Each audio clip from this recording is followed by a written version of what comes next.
Let's turn now to a market bull and a bear, sort of, for their thoughts on where the markets may be going from here. Our bull is Kevin Caron, Senior Portfolio Manager at Washington Crossing Advisors, and our bear, in quotes, air quotes, that would be David Sowerby. He's Portfolio Manager at Ancora Advisors. He's a bit more cautious, is the better way to put that. Hi, guys. Good to see you. Kevin, make the bull case for this market at these highs. Well, the bull case is that the U.S. continues to be very strong. We're looking at 3% growth, which is a big pickup over where we were a couple of years ago. And the data during the quarter has gotten much better. So manufacturing is looking better here and in China. And valuations seem to be relatively reasonable to us. And with the bond market rally and the Fed moving to a more cautious or patient posture, to us, it looks like the returns on stocks are relatively more attractive. All right. David, why are you cautious right now? Sure, Bill. Stocks we know have rallied 25% from the December 24th lows. At the same time, you and I like to talk about investor sentiment. At year end, 50% of individual investors said they were bearish. Only 21% say they're bearish today. I think that means that markets have gotten a bit ahead of themselves.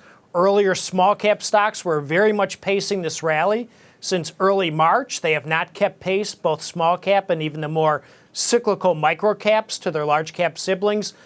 And finally, valuations have expanded by about 18 percentage points. They usually expand about 20 percentage points, 20% in a rally off the lows. Having said all that, on days like today, in portfolios, I've been taking some profits and dialing back my stock exposure. All right. Kevin, what about some of those, especially when it comes to sentiment, the volatility index, the fear indicator is very low right now. Is that complacency for this market?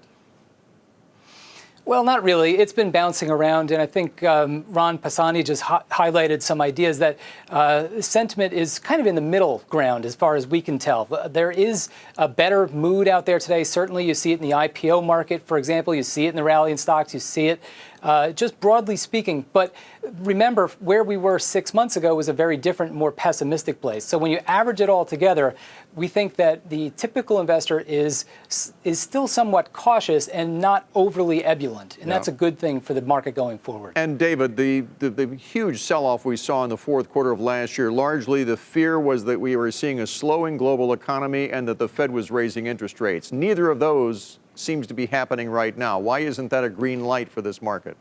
And from the Fed's perspective, the fact that the Fed is at least on hold, I think is a good thing for what's transpired already in the stock market. But when people start to talk about, will the Fed reduce interest rates, I think that's simply rubbish.